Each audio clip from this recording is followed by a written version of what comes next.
joining us on this. What is the Yeti mic? I mean, he shouldn't be set up. It's back to the old proverb: if you want to go fast, you go alone. If you want to go far, you go together. And we want to go far.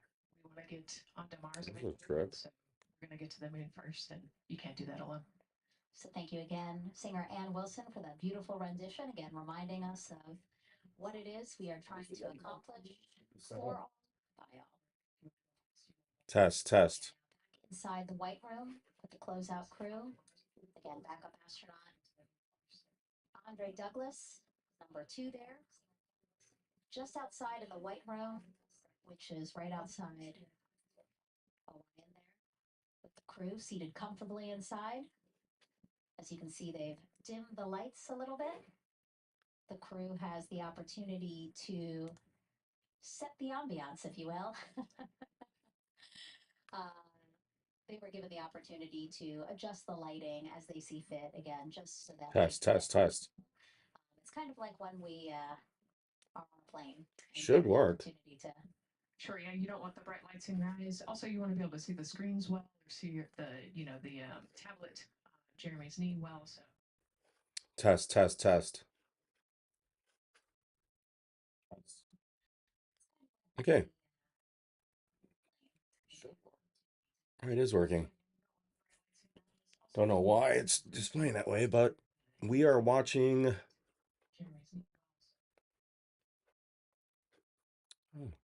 And so right now, that's a panel that they have to close out Closing that panel. in order to Got a few hours still left before the launch. Can you just quickly, again, talk to people about the 2 hatches, again, crew module first, and then the launch support system hatch? Yeah, so the crew module hatch is the one they're working on right now. They just got closed. You can see he's torquing those bolts down, and that is the hatch that completes the capsule.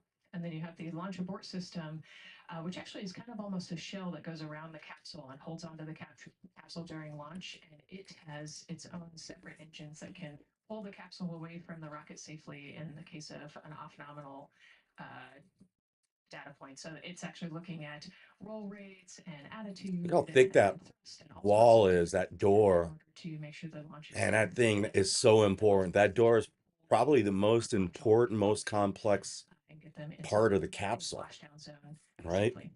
For sure. Because it has to function and protect, right? So that is one complex, that's the most complex door in the universe, in the known universe, probably. Easily. Wait for the crew to complete closing that side hatch, the crew module. Let's head over. Easily.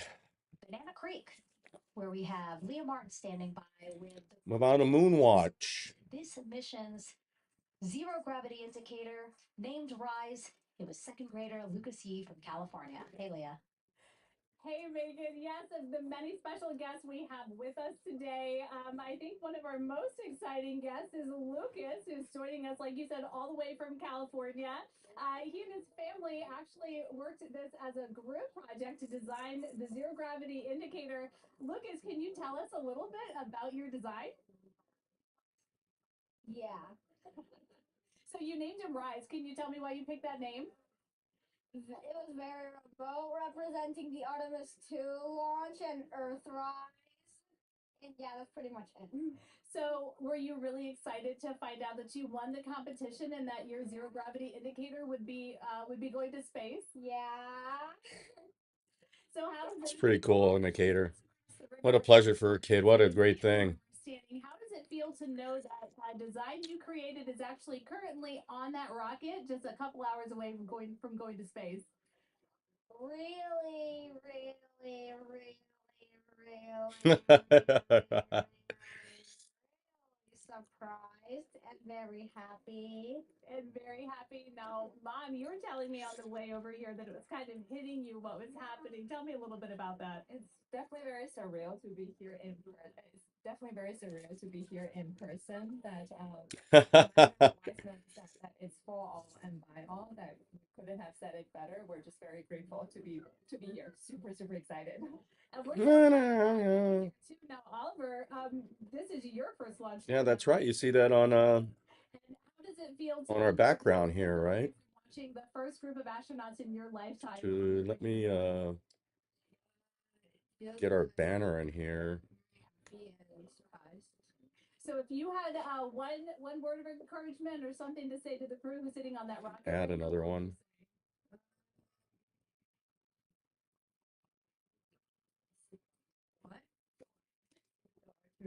Go Artemis. Thanks so much, Megan. I would say have a nice I did hear that answer. I would say have a nice trip. Leah, that was a hard question. It's really hard to come up with a spot what to say if What the do you crew say? is about to make history today. Yeah. And so the Artemis 2 crew, again, ZGI, zero gravity indicator. It's a plushie, a soft toy that is brought in to the spacecraft with astronauts so that it can be a visual indicator for when we have reached the weightlessness of space, right? Yeah, you saw a little replica there that Lucas had, and then in some of the views in the cabin view, you could see it swinging and hanging earlier. So I think actually Jenny was the one who installed it into the capsule. Oh, really? Yesterday, yeah. So Oh, we have to unpack a lot here. We got to talk about Jenny, who we will get to here in a second. But then, yes, we will also go back into the capsule so that we can show you where the ZGI is now. But the ZGI was chosen by the crew after a contest where the crew asked for submissions. They got submissions from around the world to, again, design their ZGI that is going with them to the moon. It's kind of like any Artemis 2 for all humanity. food, a map, your favorite toy. Really? Except this toy has a job to do up there because Yeah. this is a zero gravity indicator. While not a scientific instrument, this safe and soft object tells the strapped-in astronauts that they've reached I think weightlessness. traditionally they would bring stuff for from their children. CGI. So we asked you to come up with it.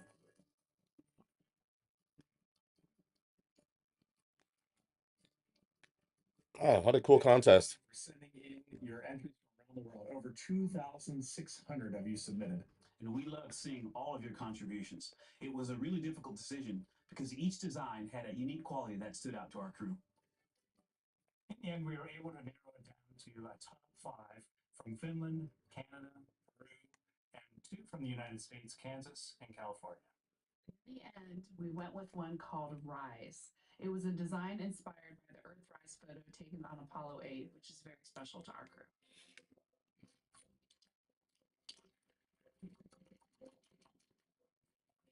With the winner chosen, next came the task of bringing it to life here in the Thermal Blanket Lab at NASA's Goddard Space Flight Center. Wow. It was actually made by the... Custom materials to protect sensitive spacecraft equipment. That is It was cool. for creating a ZGI that meets the rigorous safety standards of NASA. Because you have to be concerned with whether it's going to outgas or if it will hold up, if it's flame retardant. This is the Rise CGI doll. All I have left to do is to close the opening here and hand sew the hat on, make sure stuffing is stuffed in there. And we have our pocket here for the SD card. And on that tiny SD card will be millions of names submitted to virtually join the crew aboard Orion.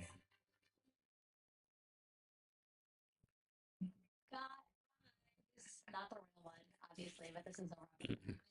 So clever for Lucas and his family to design. yeah, I love that he replicated the famous picture that we all love of Earthrise, and then I love that the bill represents the space in between the moon and Earth. It's just such a cute and wonderful way to represent this mission. Yeah, and again, Earthrise very important to this crew. It harkens back to the picture that was taken by the Apollo 8 crew where they saw Earthrise. And so very appropriate since, again, now here we are going to see Earthrise again with this mission. Yeah.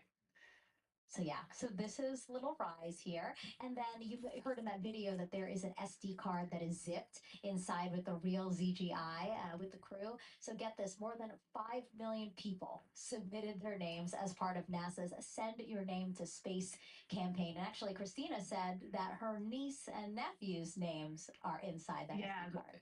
How cool is that? Her nieces and nephews are going to go with her. Yeah. Love this. Love that people are engaging in such a cool way. And actually, if we take a look back inside of Orion, we can actually see the actual ZGI inside with the crew. As we said, the purpose of zero gravity indicator is to show when we've reached the weightlessness of space. Now, I know that it's probably dark in there because, as we said, the crew decided to just dim it a little bit for them. But here again, as we see Reed on your left, Victor on your right, below Victor or next to Victor again, because they're on their back, it's a little weird. It's a little hard to explain the orientation, but between basically Victor and Christina is where Jenny Gibbons has placed the zero gravity indicator. And Jenny, who again, Nicole just brought up, Jenny is one of the backup Canadians. We mentioned how Andre is the backup crew member for the NASA astronauts. Jenny is the backup crew member for Jeremy. Yeah, Jenny's one of our Canadian astronauts. And yeah, so she's been also helping with preparations for today and helping get the white room ready, get the capsule ready. And she's actually going to be a Capcom for Artemis 2 as well. Yeah, she's from Calgary, Alberta, completed astronaut training in 2020, mechanical engineer, combustion scientist, and actually before becoming an astronaut, she was an assistant professor. So again, another very well accomplished person on the team. And I know the Artemis 2 crew has really enjoyed working alongside both Andre and Jenny. Yeah, actually, Jenny was our EBQ mentor when I went through our scanner initial training. So she helped us with all our spacewalk training, which was kind of cool as well. Okay, and there we have Andre again, number 2, with the rest of the closeout crew team there. Why don't we get another check with Daryl and see how the launch countdown is going?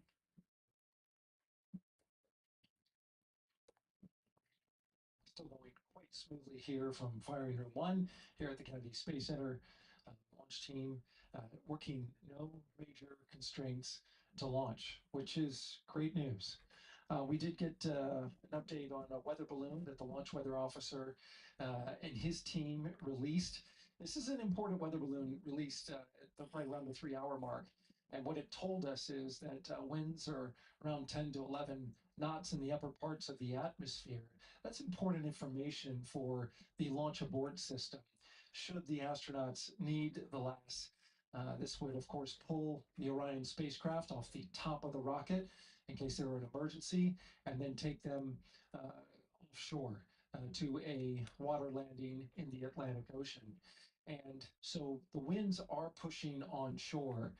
And because they're pushing onshore, the launch weather officer is keeping a close eye on the strength of those winds, because if the Orion were to come off the top, and it's powered by 3 rocket motors, which can propel it or pull it especially fast off the top of the go up into the air 1,000 feet and then splash down in the water. And if you've got wind pushing against it, you don't want that spacecraft to come back and land on land. So they're watching that very closely because of the onshore flow.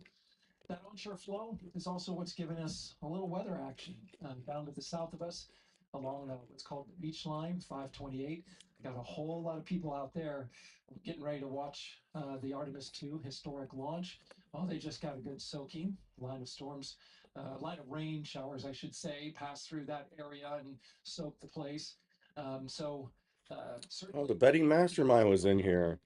Spotty showers from time to time, but overall, launch weather officer tells us that we are trending towards getting that stuff to all push to the west the closer we get to our launch window. A reminder, that window is from 6:24 p.m.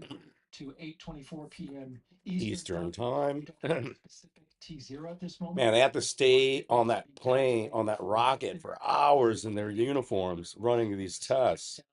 It's like 3 hours they have to spend on that thing. Right on time. Longer. Launch countdown is going exactly 2 hours and 40 minutes. They've already been on it for over 2 hours. Certainly in Artemis 1, there's a lot of flexing in the timeline. Crazy. 3 launch attempts back in 2022. But so far today, on our first launch attempt, we're really enjoying some really solid countdown work, some solid operations by the launch team so far. And to quote our friend Lucas, who created Earthrise, we all really like that. Yeah, Earthrise is pretty cool. Thanks so much, Daryl. Yes, we really like that. And we really like Rise and Lucas. So thank you for that. That was really cute. Okay, so again, here we are. In the big box here, we have our full view of the rocket looking glorious on there with, again, some clouds, but still weather is good for launch today. We have the closeout team continuing to do work. Although I don't have anybody in here, I like doing these things. That they have successfully completed pressurizing the counterbalance pressurization.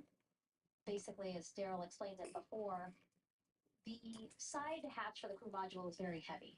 So in order to open it, there needs to be pressure applied to it. And that's what we've just completed, right? Right, that's exactly it. So the CV, that counterbalance assembly that we're talking about, has to be pressurized. It's a pneumatic system to help. So in the case of an egress, Christina's the one that has to open that hatch. So once she gets it unlatched and unlocked, then that pneumatic system will help move the hatch. It weighs a lot, and so the average human cannot open that hatch by themselves. And so that's why we want to make sure that the system is pressurized, that it's not going to leak, and that it is ready to go in case. Wow, they test everything possible. That is complete. This whole mission is a test. That's all it really is. Leak checks. They're going to be running multiple experiments, both on the spacecraft as with everything. Take This is one big test run for a bunch of missions that are supposed to be happening. Essentially, NASA wants to create a base on the moon, on the South Pole side of the moon. And there's a lot of reasons why it would be on the South Pole side. I could show you on or read off what ChatGPT would say. Here, let me close Canva. 2 hours. Check out what I had. Opening of our 2-hour launch window today at 6:24 p.m. Eastern Time. After liftoff, it takes less than 10 minutes to reach Earth's orbit. Let's learn more about today's ascent profile with Gary in Mission Control. Thank you. Hey, Megan, we are monitoring here in Mission Control Houston. Flight controllers are looking at data from integrity of the Space Launch System during the countdown. We're looking at some. So I asked ChatGPT earlier. Let me put that on to the ascent today. It's the team you see in this room that would be looking after ascent, which is a very dynamic phase of flight. And after solid rocket booster ignition of the Space Launch System, it's this team that takes over control of the mission.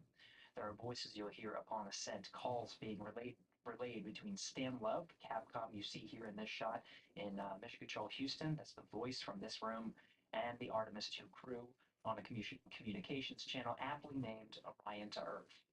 Here are the calls you may hear during this part of the mission. Capcom Stan Love, his first call after responding to the crew's successful roll pitch maneuver at 30 seconds is AMT high. This notes that should we lose just one of the main engines, an alternate mission in low Earth orbit can still be achieved. At 1 minute 25 seconds, you'll hear max Q on PDL. This notes that reaching the moment of maximum dynamic pressure on the spacecraft. This event happens to be in line with a communication switch to another ground station, the Ponce de Leon Inlet Tracking Annex, located about 35 miles north of. I don't know how well. 2 minutes 45 seconds, you'll hear SM primed upper stage RCS ready. This means that the European Service Module propulsion system that's prepared for the next phase of aborts. Yeah, I think that's tough for you guys to read there. Yeah, there we go. Cryogenic propulsion stage that enable. Actually looks pretty good. Already. At 3 minutes 50 seconds, you'll hear voice check on T. And so, well, all right. So I asked ChatGPT earlier, right? In fact, let me make it, see if I could get it larger.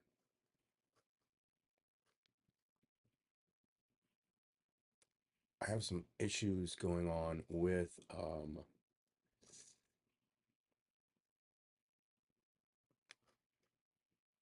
my computer. In fact, let's not worry about my face in there because I'm going to read this off to you. So there it is. I don't know what's going on with my computer. I know, I do know. So I asked ChatGPT why the South Pole is considered a better place for future lunar base, lunar base, and it comes back with this. All right, access to water ice. One of the biggest reasons why water ice is permanently shadowed craters. Spacecraft like the Lunar Reconnaissance Orbiter and LaCrosse detect strong evidence of ice there. Water ice is critical because it can be used for drinking water, generate oxygen for breathing, but this is most important. It could create hydrogen and oxygen for rocket fuel. This means astronauts could use local resources instead of bringing everything from Earth, especially things like fuel, rocket fuel. They're going to need this if they want to explore anything else here. So the second thing is the near continuous sunlight. I didn't know this. At the South Pole, there are higher ridges, sometimes called peaks of eternal light.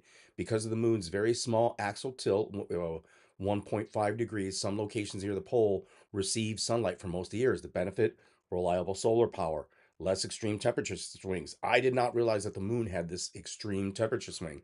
Most of the moon experiences temperature swings from about minus 280 degrees Fahrenheit to as high as 260 degrees Fahrenheit. I knew it got cold, but I didn't know it got that hot. I thought it was actually cold.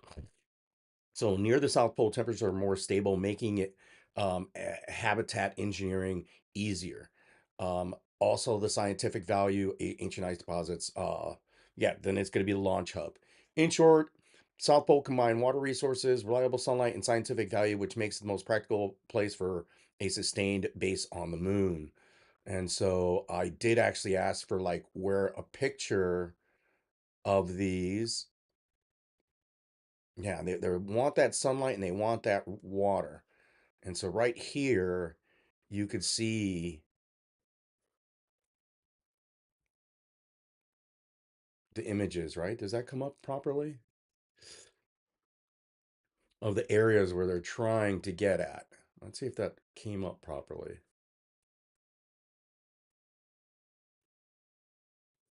And the best one is this third one right here. That's the best one that shows the potential landing sites uh, of a base. So they're all clustered together and they're all centered.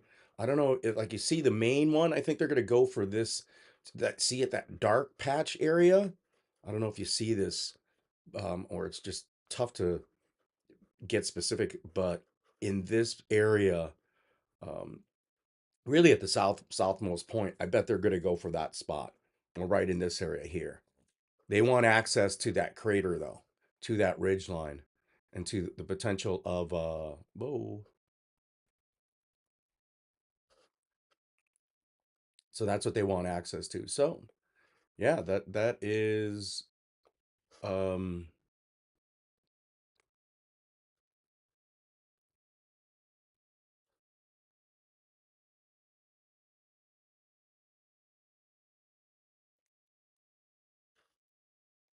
let's go back to these folks. Have been partnered for more than 60 years in space. Whoa. Wow, that is phenomenal, Lisa. And this really is a team effort.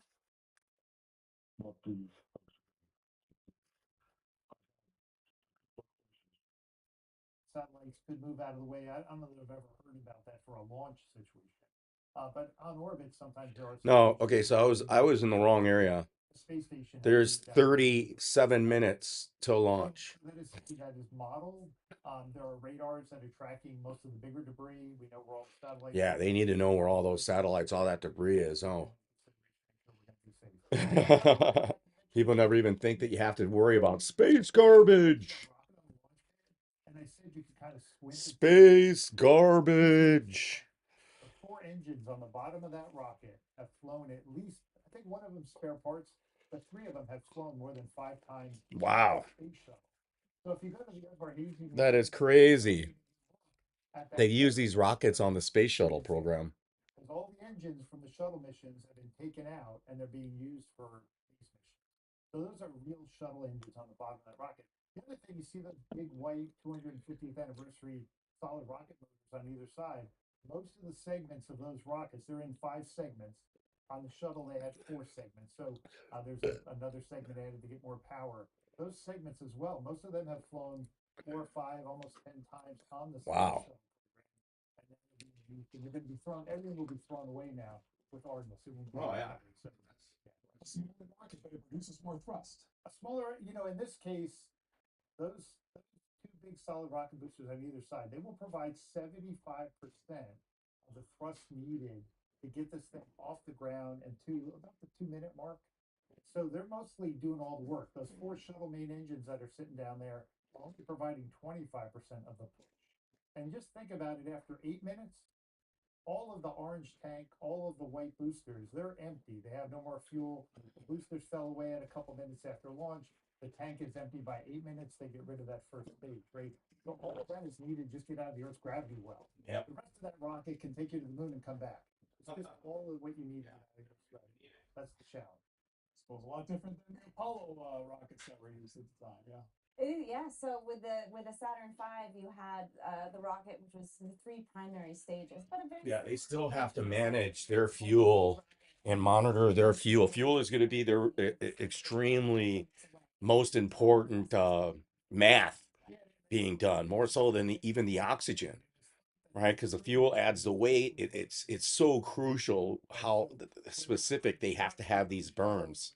They have to know how much fuel is being burnt constantly. Some of the other launchers, you're always using This guy's really smart. It was with the shuttle was the first time we trusted solid rockets to be part of the lift. They provide extremely high amount of thrust at launch. Problematically, once they are turned on, they cannot be turned off. They cannot be throttled. So that's a big risk if they're connected to a crewed vehicle. And Yeah. so the challenge is when you see They're all basically those on top of a giant missile that they can't control. launch first, they will Just ignite, goes one and direction, then up. after they have ignited and you know they're working perfectly, then you're going to light up the solid rocket boosters and let the machine go. Because once you light those up, there's no turning back. They're going to provide full thrust until they burn out. Just under 35 minutes now until the expected window opens and the launch expected at 6:24. As it progresses, all signs leading to that, with our guest talking about the Artemis 2 launch today.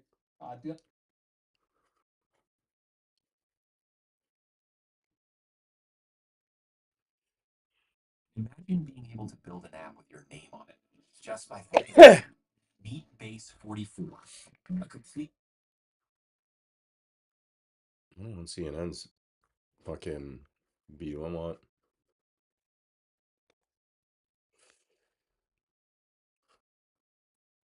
I want C-SPAN's.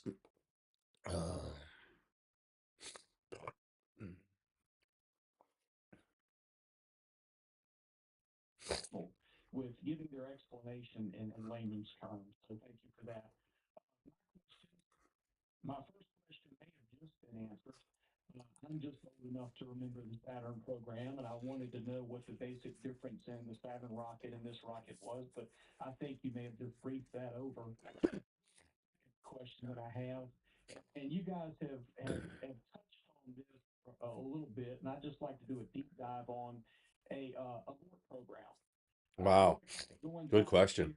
Commander Wiseman, and my assumption would be that he has had hours and hours of training, almost like a flow chart.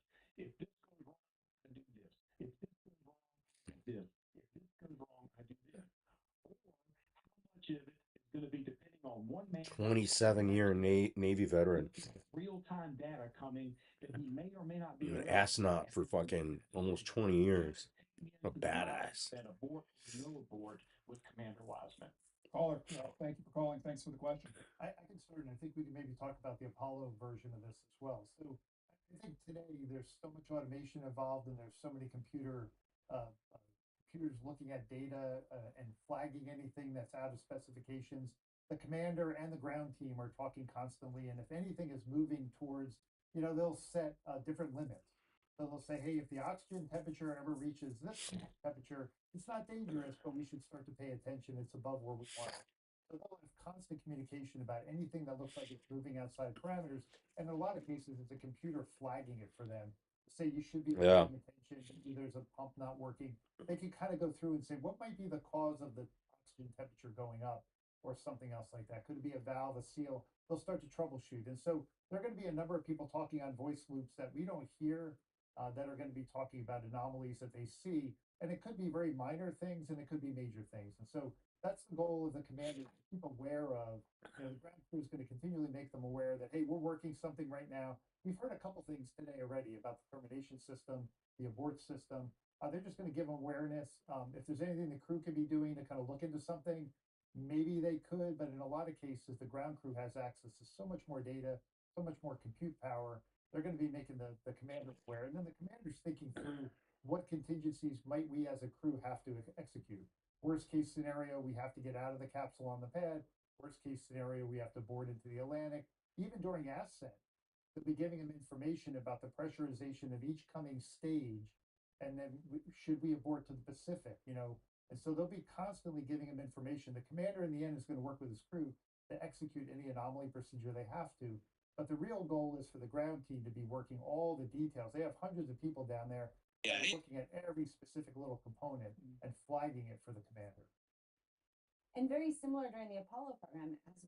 So it was really a big team effort. And so it was so essential to have the entire, mission control and people in the back rooms working out problems. When there were alarms, helping interpret those alarms for the crew to help understand whether or not an abort should be taken or not. So it really is the teamwork that is pretty critical in that decision making. And I think you always want to work off a script of what you've practiced, right? So I've only launched robots. I've never launched a human crew. Same thing, right? You always, anything we ever did was we practiced it. We tried all the if we get in this situation, what do we do?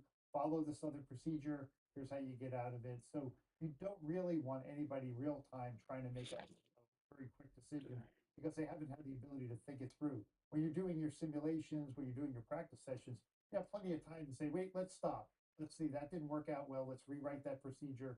Let's try it again. So you could keep going through it, just like an airline pilot would do. So I think the story of like Apollo 12 getting hit by lightning, and does the crew have to make this a decision? Maybe back then was something that there wasn't as many computers watching things, and a crew member maybe had to make a decision more often. They were still really relying on mission control and the interpretation of the systems and what was going wrong and whether or not there was that major risk. So the astronauts are, I don't know if they're ever really out there by themselves. It really is this team effort, and they rely on mission control and all the people at NASA they're working with. Again, we're going to keep going until Artemis 2 launches and 202 for the Eastern and Central time zones. If you want to participate, 202-748-8922. No, we got like 30 minutes. Mountain Pacific time zones, and if you live outside the United States, 202-748-8922. He talked about heroes, and I'm fascinated when you hear crews talk about their missions. They really never talk about themselves. They talk about past astronauts. They look to the future, but there seems to always like push past what they're doing now as part of it. Is that something you've seen, or is that just a thing that happens of astronauts who evolve themselves in these programs? So often the astronauts are they're mission focused. They understand their role. They do really want to inspire people as well. And I think that they spend a lot of time engaging with students and helping people get excited about STEM and STEM careers. And so although they may not themselves, I don't know if they think of themselves as heroes or not, but I do think that they do appreciate and understand that the role that they can have in other people's lives and that they can provide inspiration for future generations. Yeah, and I think the goal is they think of it as a team. It's like when they think about their mission, they think about the thousands of people that don't get to be in the capsule, but who are critical to getting that thing to the launch pad and operating it, and the incredible role they play. So I think they're very team-oriented people, and they want to just be thankful for all the people who support them. We, whether it's the support team on the ground or the public, for us, it's the emotional connection to the one group of people who are willing to get up on top of that rocket and take that adventure. Let's hear from John. John joins us from Illinois. Go ahead. Thanks for taking my call. I've enjoyed your coverage. I'm a kid who goes back to Mercury and Gemini and Apollo. They called me a space cadet. It was a derisional term, but I took it as a compliment. I mention all of that because I don't want this to sound negative, but why are we in such a rush to send the very first crewed mission all the way out to the moon? Apollo 7 was the first Apollo mission that spent 11 days in Earth orbit testing out the command module and the service module. Apollo 8 did go to the moon because we were in a race at that time. But then we had the the problem with Apollo 13 and the explosion in the service module and, the whole kind of a thing. I understand risk, but isn't this putting a little bit too much risk in the very first Artemis mission? And I look forward to your answer. I wish that all of them, believe me, I'm not negative about this at all. I just concerned. Good question. Good question.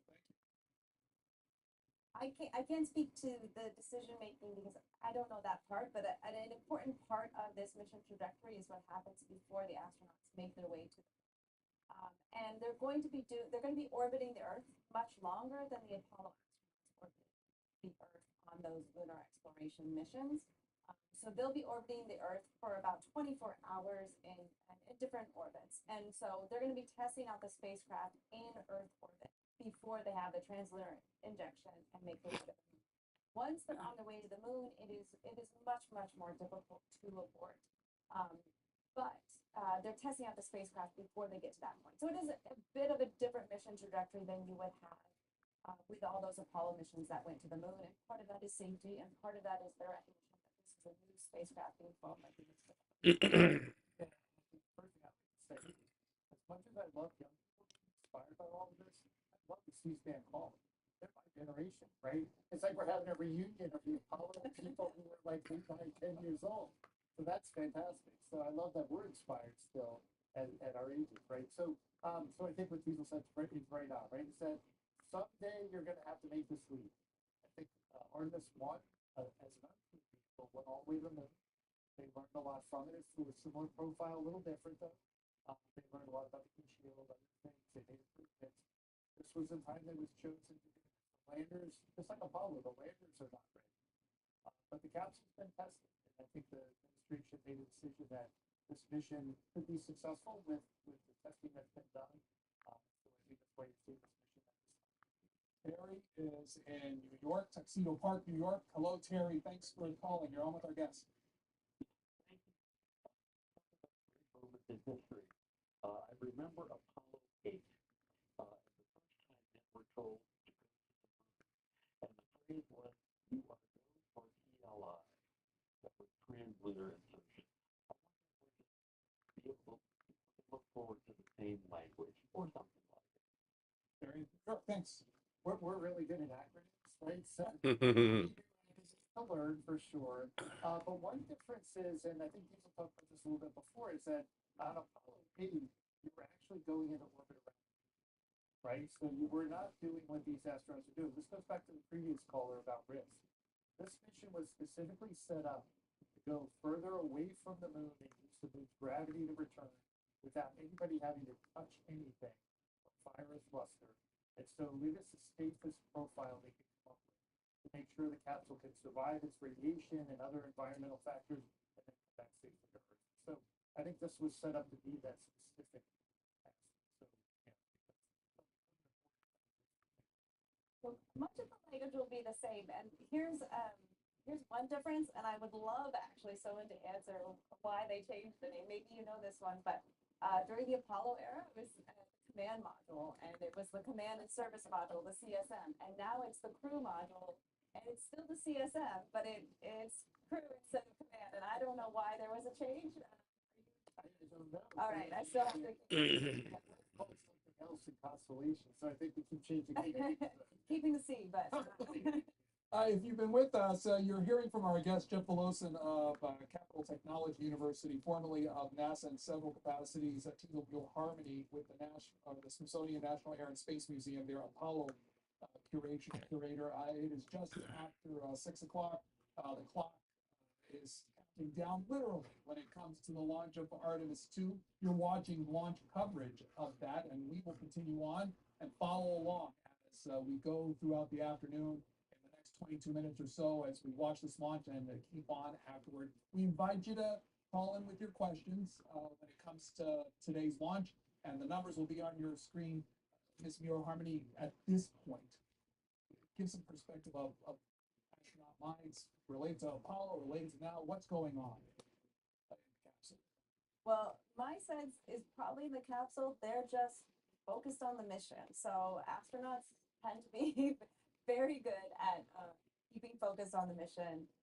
Their minds aren't probably wandering too much. They have to go through all the different checks and be in communication with launch control. So I imagine that's what's on their minds right now is a successful mission. It's hard to know for sure. Well, and I think everybody reacts differently. They're measuring their heart rate and blood pressure and things while they're sitting on the pad. And I think there's stories of Apollo astronauts like falling asleep or, that they're not all as excited as we think they might be because they're so used to being in dangerous situations. The data on the heart rates for the Apollo missions are it's so remarkable because they're so cool under pressure. Like I cannot relate to them at all. They are just their hearts are just going at a normal rate even during launch. It's I mean you see slight elevations but not much, and it's fascinating data, but it does tell you something about who's on these crews and how well they've trained and how they can handle risk. That's the thing. That's the humans you want in those situations. Yes. So when something doesn't go exactly right, they just calmly kind of work through their procedure and get it right. Michael in New Jersey, Summers Point. Hello. Is this exciting or what? I was born in 1972. I was in the shadow of, the moon landing and all this, great things we did in the space race and, the first to plant our nation's colors on the lunar surface. And it was just an overwhelming sense of national pride. Like I chewed up all the books and the Life magazine articles that my grandparents had saved. It was this wonderful experience to grow up and then to be watching the shuttle program throughout my entire life and all the fascinating things that did.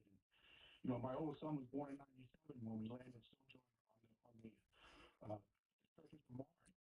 And, I'm now sitting here with my son Lincoln trying to get him interested in this, and he's watching the countdown with me. And, man, I'm not only just national pride, but like global pride. Like, what a time to be a citizen of the earth. And we're doing something that we have not done in a long time. It's amazing.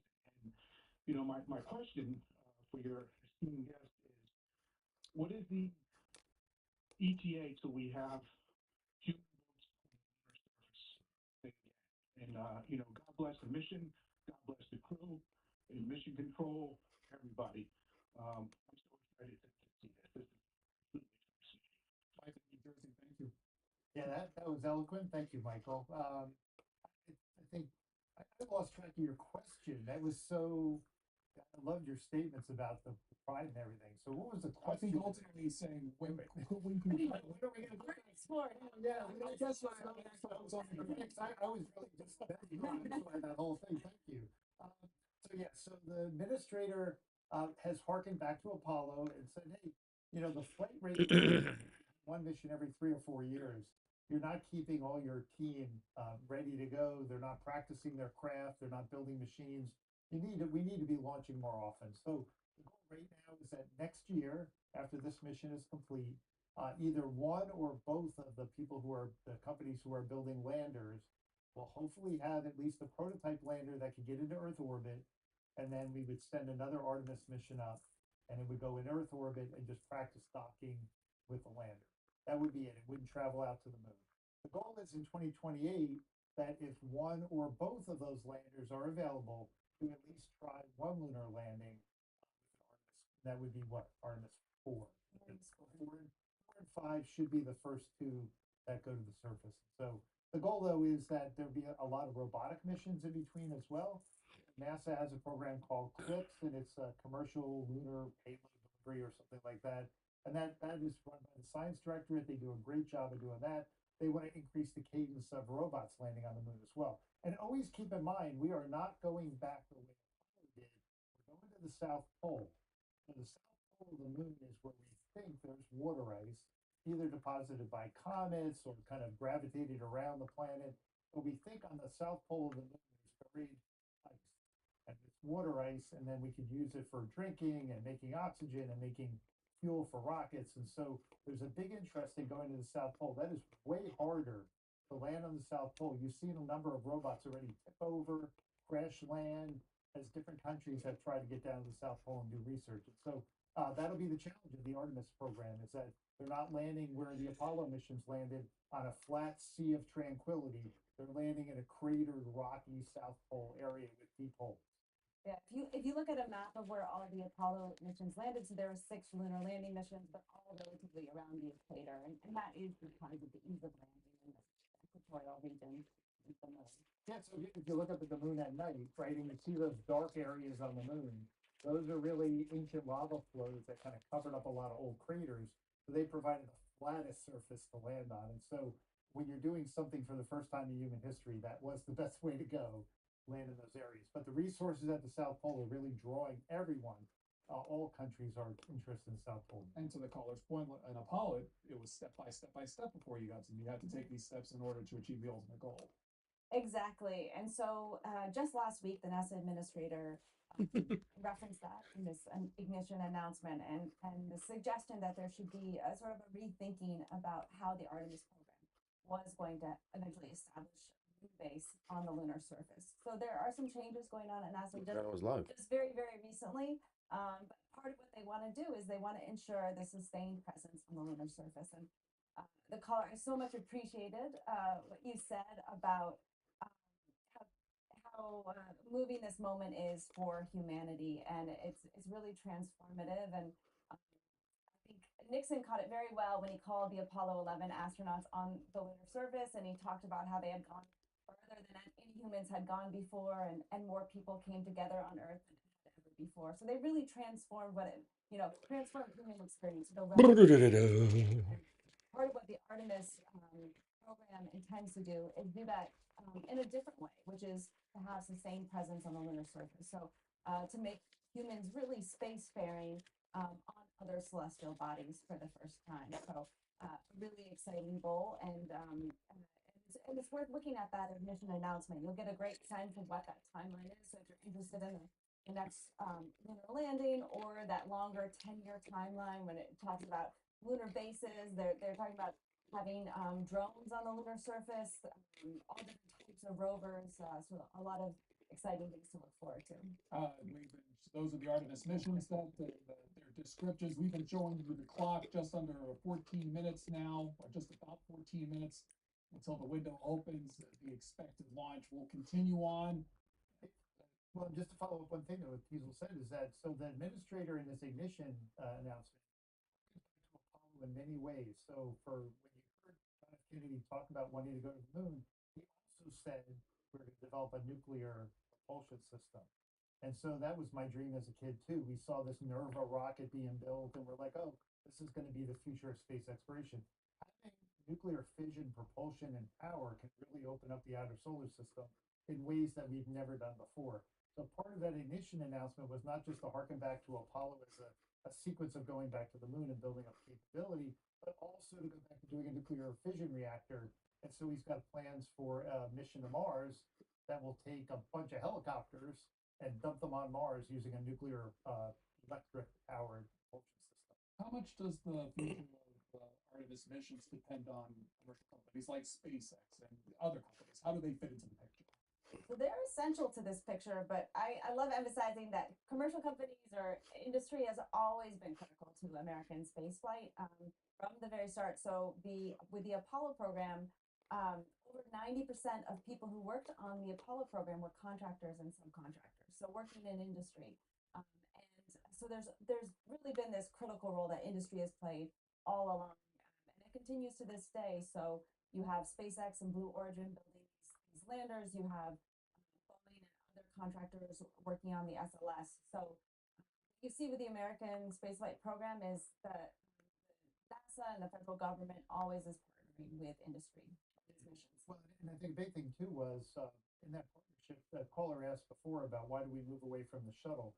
When Dr. Griffin thought about moving away from the shuttle and moving to going back to the moon, he also put in place the commercial crew and cargo program that would lead to commercial ways of getting to the space station. So I think it's as partners develop capability and we can do more commercial services in some cases, the agency is more than willing to kind of go that direction. Producer was telling me that Master Control's talking to the crew. Let's see if that's still happening.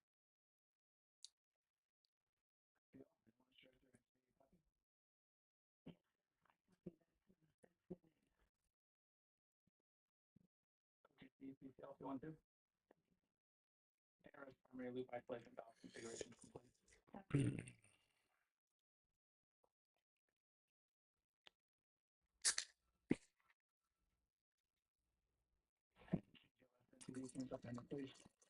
Copies, and that's complete.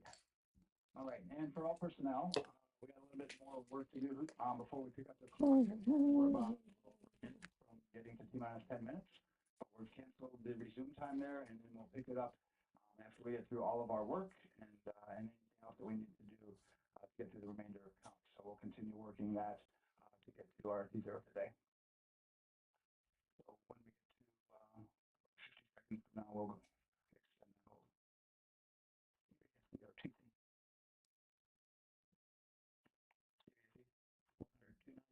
verify that we are configured for ascent. Yep, give me about 2 more minutes and we start CMA through screen. Copy.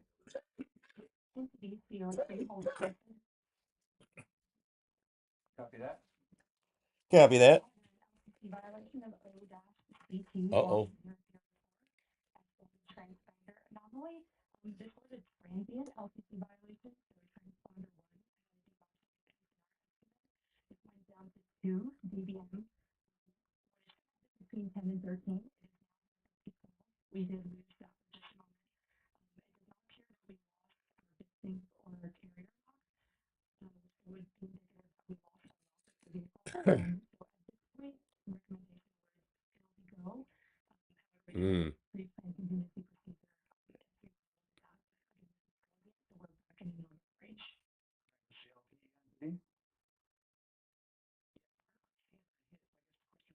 Seems less than 3 samples.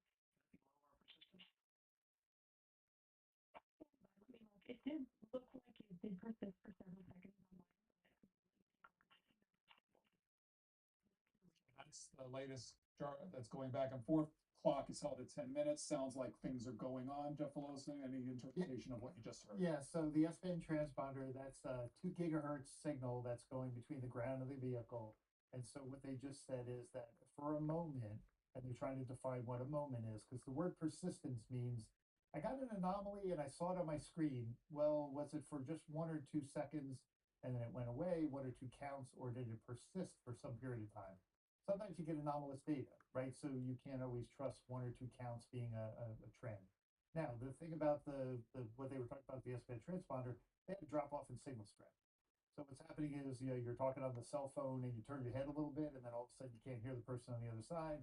They didn't lose lock. There was still a call, but they lost the signal strength. And so that for them is a concern of, did something happen with the transponder? Because there's got to be a certain amount of transponder energy sent out to be able to complete with the right signal strength. So it could be a power problem with the transponder. What they're looking at is it only persisted for a very short time. They're going to look into it.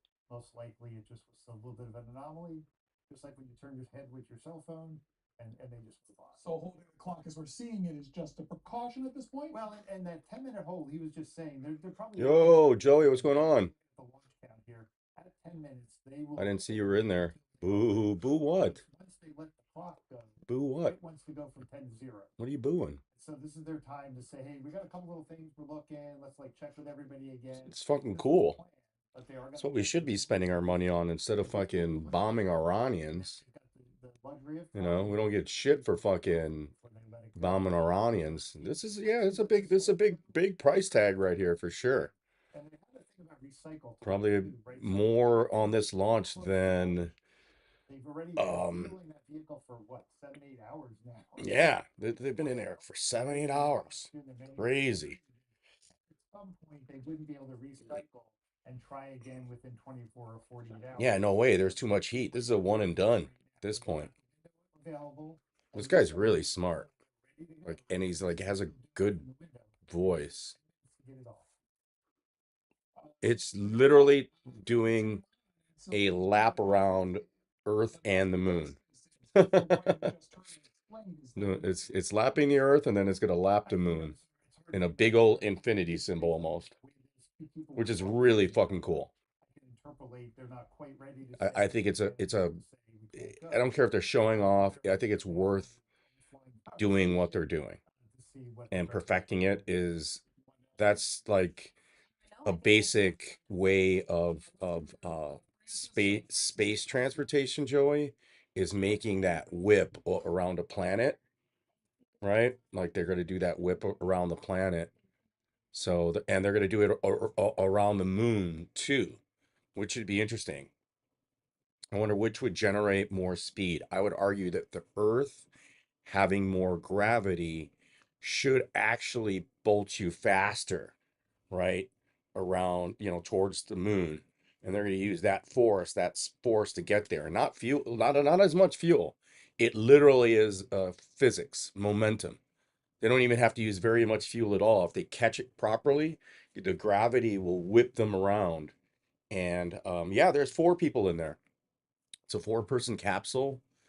And going back to a capsule module is a great idea rather than the space shuttle. I think the capsule, it might be safer, right? They had problems with the capsules too, but it is a slightly more reliable technology. It is older, right? But they went back to the capsule. So the capsule's on the not the very top, it's the center actually, because I think the tip drops off also. We got like 10 minutes. Oh yeah, this thing's more safe than that Titanic sub. Those guys, that Titanic guy, he should have been accused that was murder. He knew there was problems. They know, and his whole team, all those people should be in jail. All of them knew that there was a fault, including the company that fucking built the shit for them. They should be fucking liable too. And they probably or should be. They should all be sued.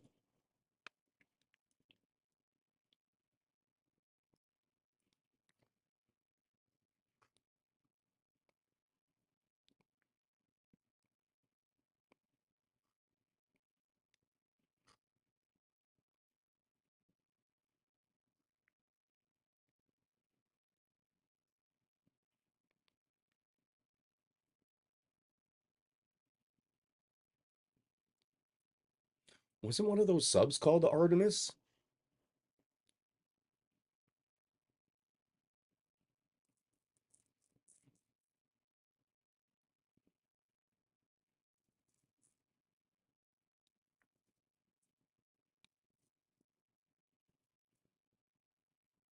Ten minutes, 10 minutes, and they are blasting off. Yeah, look at them. They're getting ready. Why are they holding the T minus 10? Oh, they're going to wait. You take with you the heart of this Artemis team, the daring spirit of the American people and our partners across the globe, and the hopes and dreams of a new generation. Good luck. Godspeed, Artemis 2. Let's go. Let's go.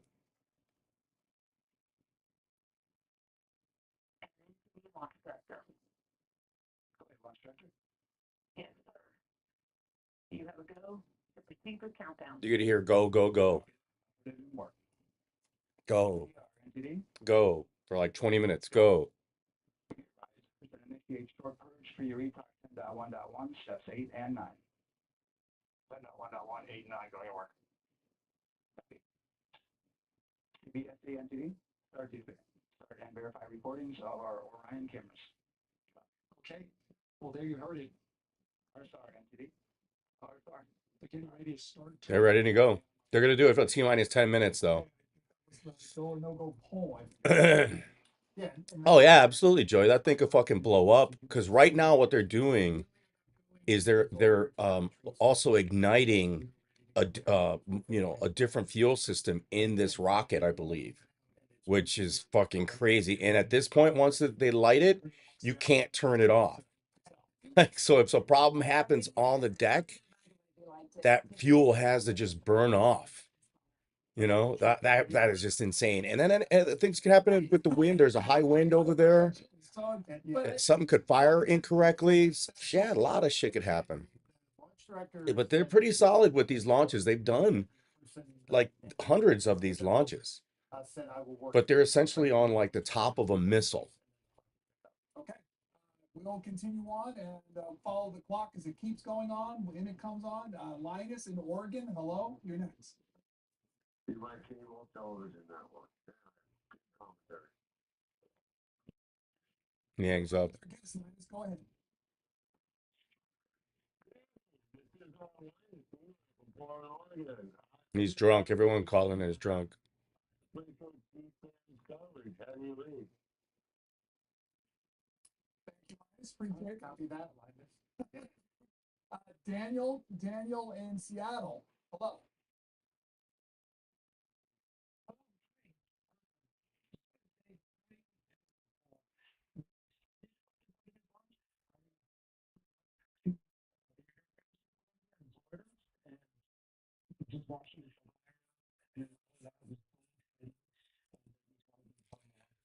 I don't know what connect. He does have part of it. He has access to the information, that's for sure. He could monitor it, and he's gonna have access to all the fucking technical information that they gather. This flight, Joey, is a big test flight, and it's a very important one because it's from here everything else is built. We're gonna get the base of knowledge and experience practically where everything's. This is the test for everything. For a human staying up, how they're going to sustain themselves for a while and traveling, in a small craft like this. And you see with those missions, people get emotional. This is a I think robots are going to do most of the stuff. different reasons, And I think they're going to have a lot of roboticized more missions too, even to the moon. And they should. That's what should be happening. culminating in this. They don't need humans. And even one guy even mentioned, what's this? So people About this I imagine flight, Joey. This test really isn't necessarily anything. We're not learning that much new stuff, but I think it's important to still review the old shit, review the fundamentals. And that's what they're testing. They're testing a lot of the fundamentals. They're going back to the basics. And I think it's a great idea because it's all new people doing it at this time. No, because they want to bring more. They want to have a human presence on the moon. The U.S. wants to claim it as like their property, so they could start to mine it and get minerals and fucking shit from it, or protect the lizards that live there. What if the robots, the Autobots live there, or was it the Decepticons that live there?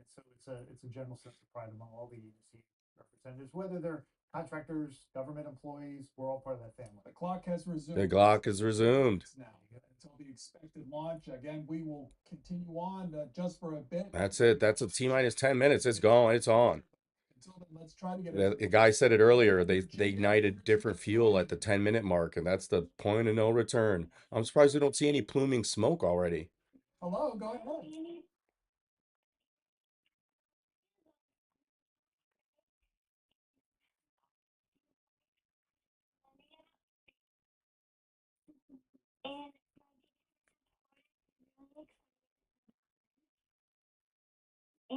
Yeah, the aliens are living in the crevasses. They got a craft, and they could come and collect humans, and they grab a couple humans, they live off a human for a while. Annie, thank you for calling. We appreciate it. Words of encouragement for Annie. Annie, I agree with you. I hope the astronauts have some fun on this mission. They're going to be spending a lot of time 10 days. Research and dealing with communications and all those different mission elements. But I imagine they'll get some fun into. I really hope so. And I agree with Annie. I would not want to be an astronaut. I love the idea of helping astronauts and working as part of a team. But as we talked about before, it takes special people with special personalities to be able to do what they do. Yeah, for sure. It's 24 seconds on the clock. They're all geniuses, dude. They all got like fucking 5 degrees.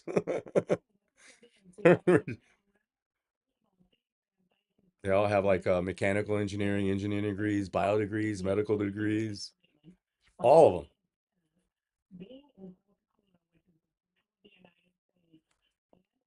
The world, we if the sky is clear at night, are we going to be able to see? Good question. Thank you for the question. That's a good question. I don't know what the answer is. No, I believe so. it's too small. See the International Space Station at night, and you can look it up online. I believe NASA has that information, so you can see when the space station. You have to have like you can see it with a telescope. It's pretty exciting. The space station is about 250 miles up, and it's Yeah, Joey, soon you'll be able to go. You could go up in fucking the Amazon fucking thing. And then this guy from fucking Virgin has his version. That's a cool version because you take off in a launch in a rocket somewhat. They're now moving that out of the way so that they'll be able to launch. Let's listen in. Off the top of the rocket in case of an emergency, whether it's on the ground or in flight. There's this plume, some smoke. That protects the lives of the astronauts.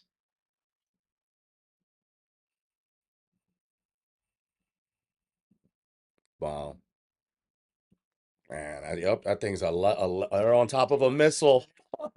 Bringing that and other high energy systems online, starting with core stage pressurization.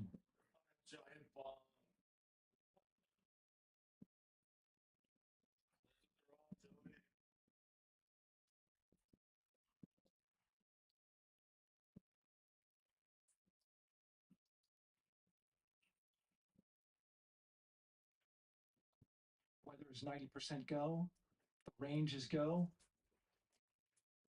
all systems are go. Yeah, Joey, they're on a giant bomb. You know, giant missile at this point. That's like crazy as all the science at this point is out the fucking in the window, out the window. They're in, they cannot get out. And that tank is beginning to pressurize to flight levels. Yep. Because that hydrogen is naturally boiling inside the tank. Yep. Fuck. They're on a giant fucking bomb. It's gonna reach a level and it just wants to go. A little later in the count. This is gnarly. For verification that, if needed, the Artemis II crew could use the launch abort system to pull Orion safely off the top of the rocket in an emergency. See? Let's listen in for that call. Damn. TLS verifies last capability available.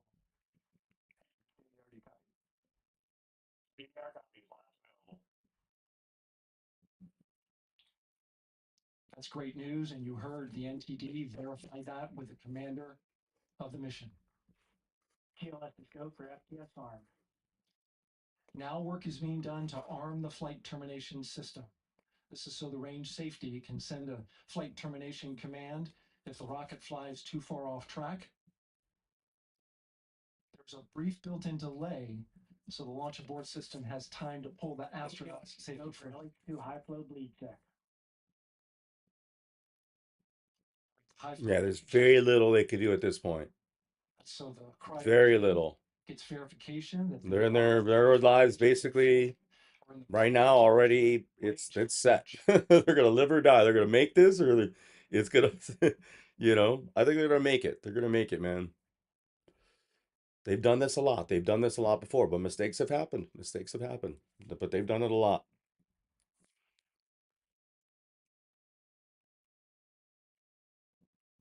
Very important mission, Joey. This is like the first.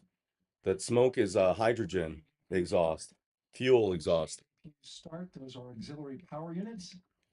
High-speed turbines, which provide pressure to hydraulic pumps that steer the RS-25 engines. We're going to see a gimbal test a little later at T-minus 2 minutes and 30 seconds. This is what allows that to happen. Huh, they're able to actually like move the engines. Coming up in about 20 seconds, we're listening for go for purge sequence 4. That's a helium purge. Helium purge, Joey. Core stage engines I downstream. thought it was hydrogen, but even helium's rare. This gets all the air and moisture out of there. That's crazy. That's a lot of helium, which is a limited amount of helium in the world. That's a trip.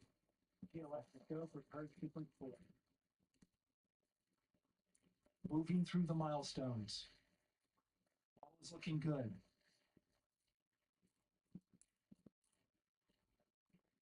Coming up in just a few seconds, we're going to get that thrust vector control actuator test. This is a gimbling of the engines. Listen, Joey, listen. The gimbling on the engines right now are like in this, you know, quad thing. There they go. They actually move. Four RS-25s. Wow, look at those fuckers. Shuttle Heritage, one of them built from shuttle parts. No way. Look at that thing. Holy shit. Wow. Look at that shit. Wow. Holy shit. Dude, that's insane. You know how big those things are? Power. Wow. Both the upper stage and the lower stage of the rocket to internal. Insane. And now going to battery power. Oh, they cut the GPU, Joey. You heard it? GLS is go for upper stage. Power is removed from the rocket's upper stage. The ICPS, and it's been switched to battery. Same milestone for the lower core stage coming up at T-minus 1 minute and 30 seconds. Right now, the 4-person Artemis 2 crew is 248,000 miles away from the moon. And if all goes well, they will fly by it in 6 days. Yeah, I want to see that. TLF is We're close, Joey. We're like at a minute and a half, brother. Alright, It's coming up. Its core stage, which houses 3 flight computers, is now on its own power. Uh-oh. This is, yeah, we're very close. There's no more hold time. Nope, this is it. Batteries. So we would have to recycle back to T-minus 10 to recharge if we had a hold. They're going. Holy shit, here we go. Here we go. 1 minute. Right now, the rocket does not know what the T0 is, but coming up at T-minus 33 seconds, control shifts from the ground launch sequence to the rocket's onboard autonomous Pumping more fuel. or ALS. The rocket will count itself down. Yeah, the rocket knows when it's ready to go. Isn't that cool? Now, shortly after liftoff, Houston will take control of the rocket, and my colleague Gary Jordan will take over commentary. GLS go for ALS. Great call out. The rocket is on its own. Yes. Brave explorers ready to ride the most powerful rocket NASA has ever launched. Damn. You hear that? This is crazy. And here we go. 10, 9, 8, 7. Oh, it's sparking, baby. Woo! It's hot. It's hot. Bringing some heat, baby. We're bringing the heat. We're bringing the heat, baby. Damn, look at that. Look at that. Holy shit. Yeah, baby. See, they actually changed the engine direction. Uh-oh.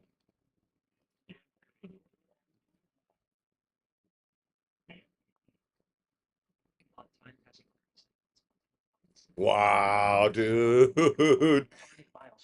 This is insane. Come on, baby.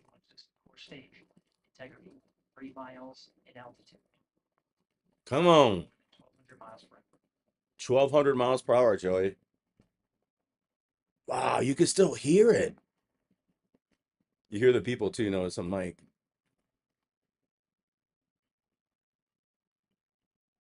Wow, it's going. It's clear, baby.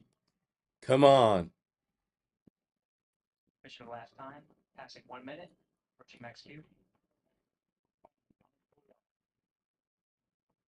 Damn. They're going at that speed for how much time, Joey? Fucking thousands of miles per hour. You're fucking That's the real fucking roller coaster right there. Holy shit. Integrity is 14 miles in altitude, 8 miles downrange, traveling more than 2,600 Come on. miles per hour. 2,600 miles per hour, dude. How much force does that create? How are they able to sustain that?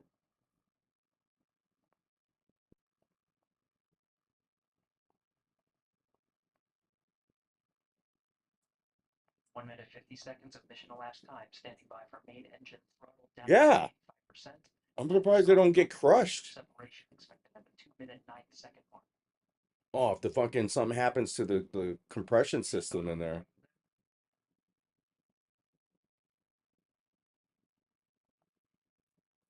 herb separation. Main engines throttling up. Oh, they're gonna separate. Are we gonna be able to see it? I think it'll just look like debris. Yeah. Oh no, they're gonna have a shot for us. ready. Yeah, so the main rocket is already burnt out. They don't need it anymore. Yep, they say it's complete. 2 minutes 45 seconds of mission elapsed time into the Artemis 2 mission. Thrusters on integrity and upper stage confirmed in a ready state. Head of service module fair. All this shit is still important, but they're pretty good. At this point, they should be good. It's first stage as long as it's a clean. Flight integrity 49 miles in altitude, 78 miles downrange. Now passing 5,000 miles per hour. Wow, dude, 5,000 miles per hour. Ooh, what is that? Oh, okay. Some panels there. I think it left. Yeah. Standing by for launch 4 system jettison.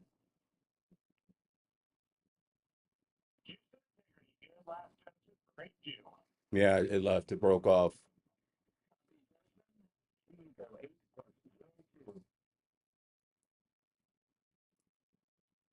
We see a fail on board, Stan. You have the common line. Outstanding, Stan. We have this thing. 3 minutes 50 seconds into the flight of Artemis 2, Wiseman, Glover, Cook, and Hansen cross the boundary to space with good comm checks. GPS signals acquired after last jettison, now working on internal checks to verify accuracy. Yep. Flight dynamics officer and It was they released the main rocket blaster.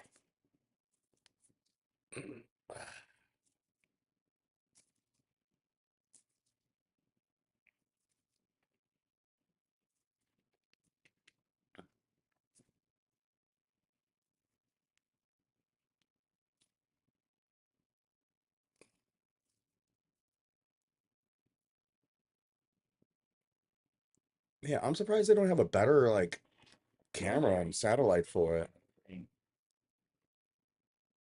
Yeah, I think they've already broken. Yeah, they've already broken Earth's atmosphere. We have a beautiful moonrise. We're headed right at it. Wow, they're talking. See, they're like chill. They're on a spacecraft, bro. Has visuals of his destination. No, they're not going to land on the moon. They're just going to loop it. Hopefully, they don't land on the moon. Sends to navigation channels. They'd be dead. Then they land on the moon. We wouldn't be able to get a team up there in time for them to survive. In fact, that's one of the things they're testing are the suits.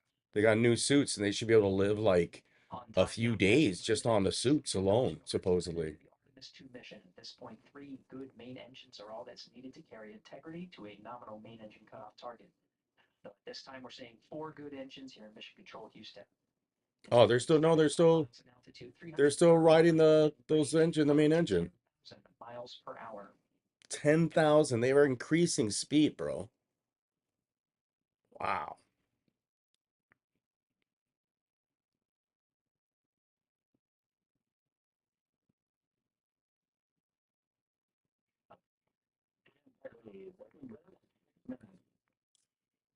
Insane. How strong does that capsule need to be putting up with this force right now? Good trajectory and engine performance. Booster officer will soon report the shutdown plan to Flight Director Judd Freeling expected at the Joey, 7-minute mark. you're correct. It's basically like a Integrity 70 capsule submarine on the top of that. 60 That's exactly what it is. It's a submarine, but here's what it changes it from to a starship. It's got a jet propulsion system on it, multiple ones. Little jets that come out the side to help it calibrate and get straight. Shutdown plan is as expected. I guess it could still be a sub. Sub could still use that jet propulsion system underwater. It could go underwater. Yeah, that probably capsule they've trained in it probably underwater. So it is like a submarine. It is a sub. 7 minutes of mission elapsed. The only difference is that that's why they always have ships in space because they could, float in the ocean. The once around option. Milestone at the 7-minute 30-second mark. It's a spaceship. 84 miles in altitude at 650. The rocket's done. The rocket's what gets it up there. It's a spaceship once it's in the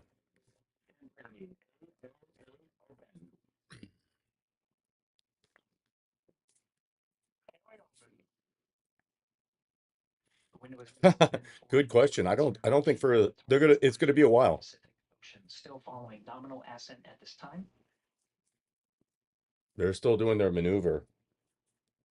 They'll go up, to a sort of a safe space, and then they're gonna run some tests there. About 10 seconds remaining until the main engine cutoff of the Space Launch System course. They're doing something though within the first couple hours that's really important. They're doing a test, like they're gonna like disengage the capsule from like the engine essentially or something like that, and then they're gonna rotate, spin around it, and then reconnect it.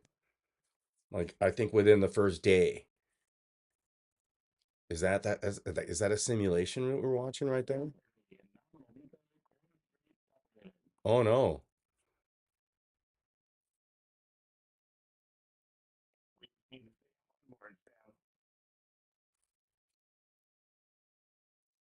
Oh wow, we're gonna get to see the they're doing it right now. And they're gonna open up the solar panels and then reconnect to that thing that they've separated. Upper stage, the inner ring cryogenic propulsion stage, or ICPS, See? still attached to the Orion spacecraft. You hear it? That thing is super important. This jet propulsion stage. 9 minutes of mission elapsed time. Integrity crew of Reed Wiseman, Victor Glover, Christina Cook, and Jeremy. And they're gonna return it. They're just gonna run this test right now, and that propulsion system just disappears, and they're gonna use they just want to demonstrate that they could reconnect to it. And that's just one of the tests they're doing. It's just part of the test. I think that's awesome, man. Because someone was saying that they could have done all these tests right next to Earth. They could have done it just now. Like all the tests that they wanted to do, they could do within closer to Earth. But I agree, you want to do it at the moon. You want to get an on-site view. You want to be able to get better pictures of it, right? That time being Fresher data, newer data. The last time.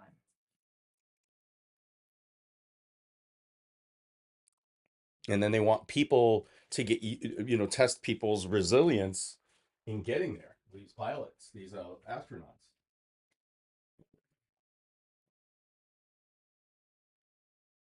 There it is, the launch of Artemis 2. Jeff Velosin, tell us what we're seeing now. What were your impressions? We're seeing like perfect space flight, well practiced, well rehearsed, professionally done, and almost amazingly just right off almost on exact time. So I think that's what we always dream of when we launch into space.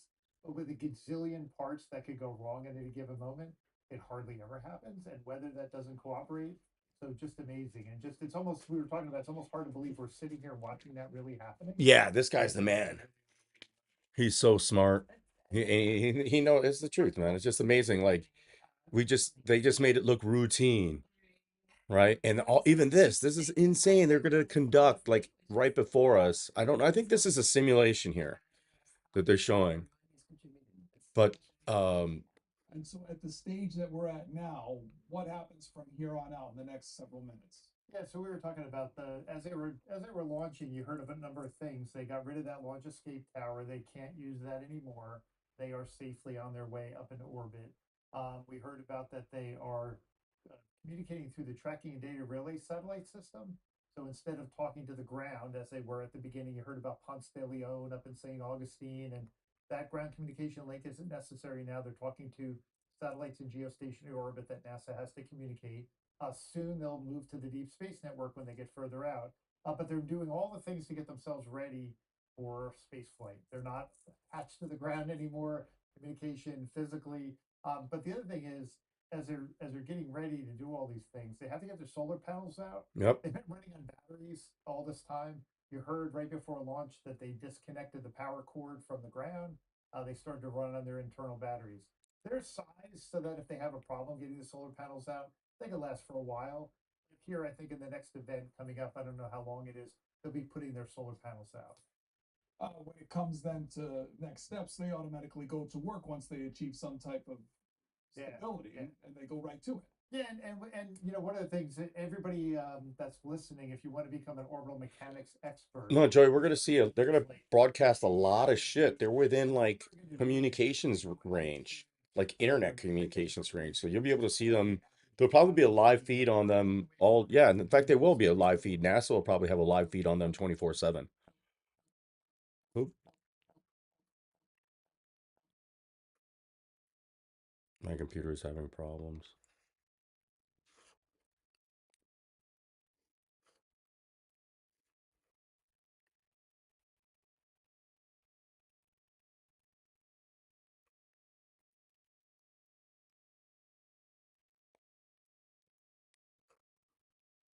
No way.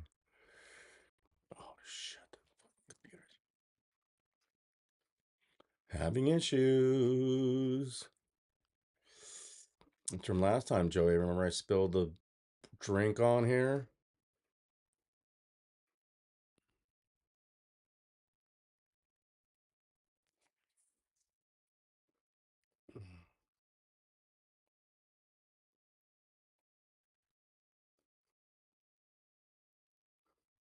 Damn it.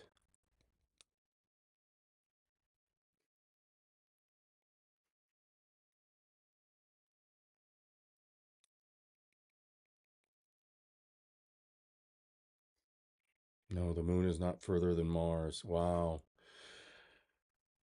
Oh, man.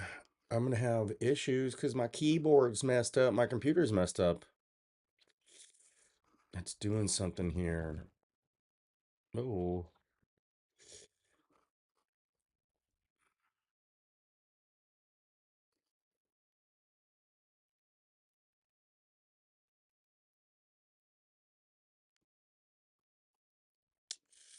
Yo, what's up, Western Mass? God darn it, I'm having some issues with the YouTubers.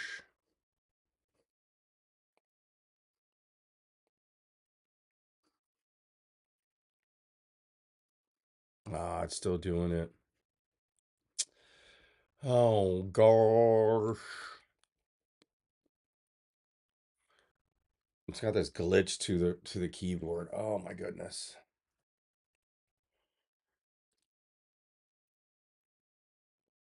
Let's hear it. Looks cool. I could deal with this. I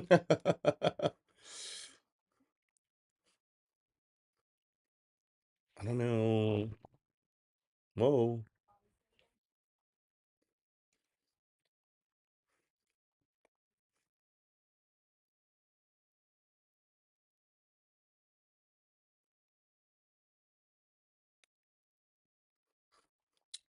Yeah, a certain key is being struck right now that I'm not doing, but having a problem with the computer here.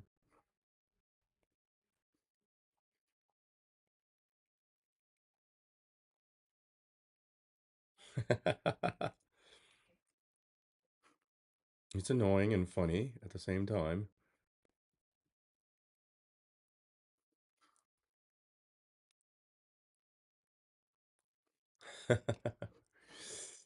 I went back. All right, this is pretty annoying.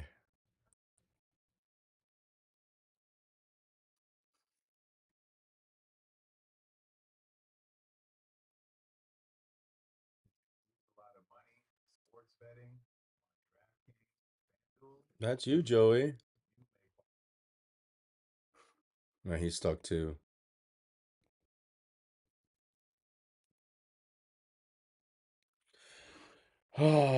Yeah, I gotta have somebody check, clean out my computer. That's what's gonna have to happen. It's glitching. It be glitching.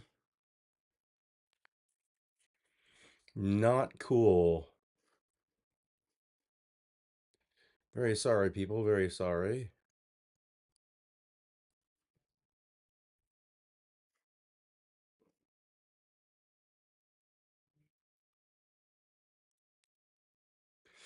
Yeah, this isn't gonna work.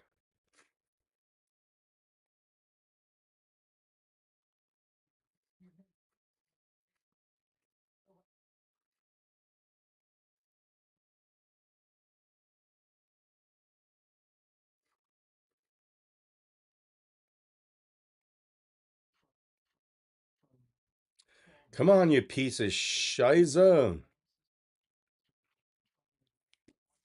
Okay, well, that isn't working. You know, it's a hardware problem. Guys, it's a hardware problem.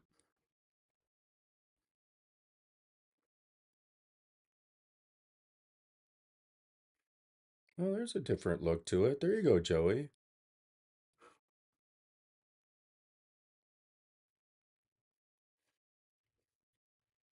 That's cool.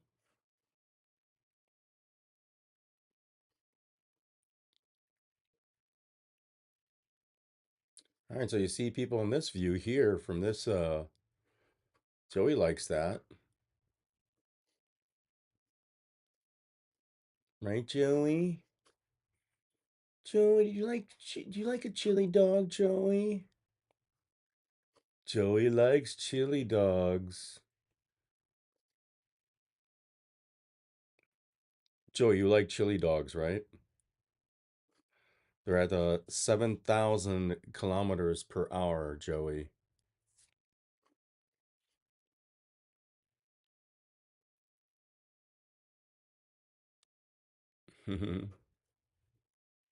Joey likes chili dogs.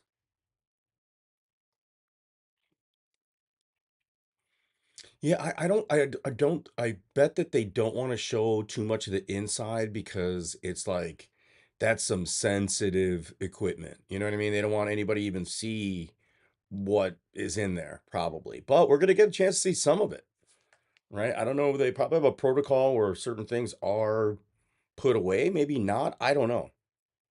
But we're gonna see a lot of the inside, Joey. We're gonna see a ton of the inside. I don't mind this part of the with my boy's not commentating now. What is this bullshit? Oh, that was a different rocket. See, I hate when they do that. They do a little bait and switch on you.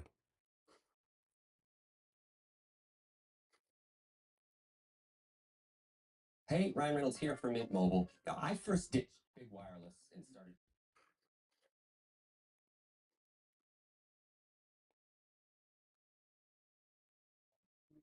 So I know the Artemis capsule can survive. I think you could be in there for 3 weeks.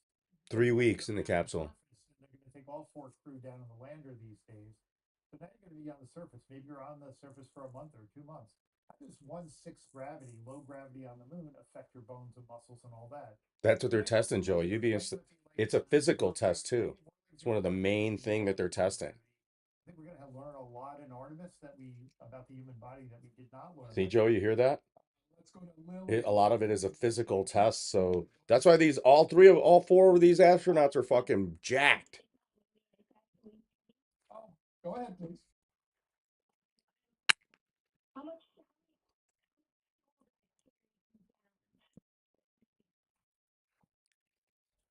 I'm glad I'm not good at math. Great question. I don't, but I will say with SLS, Oh, it's doing that thing again.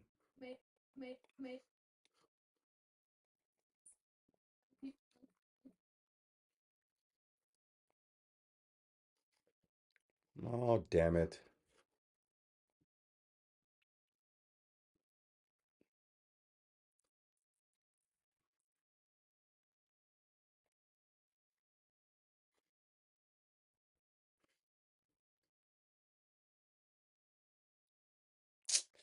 Yeah, the computer's jacked, man.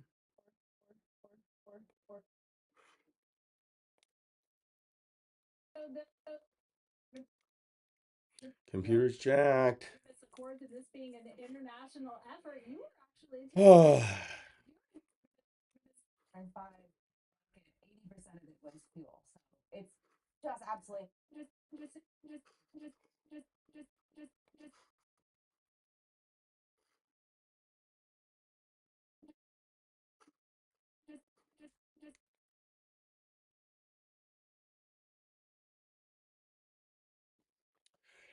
All right, I'm annoyed. I think I just have to watch it on my phone.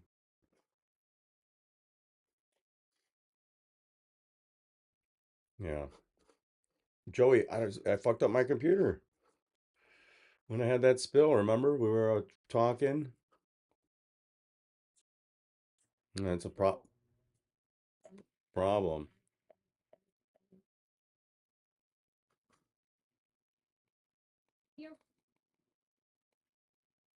You're from Mexico. Talking a little bit about women in space. This is a team made up of women. Yeah.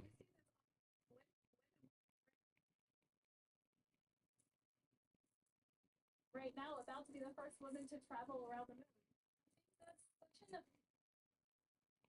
it's just so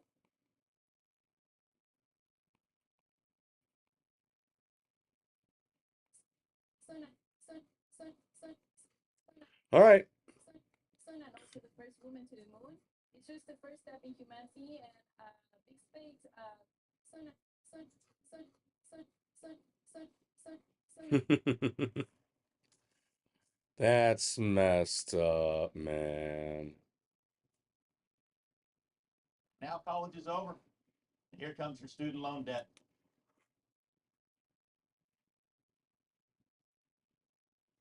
It goes right back to it. All right, dude. Yeah, I'm gonna drop off. The launch already happened.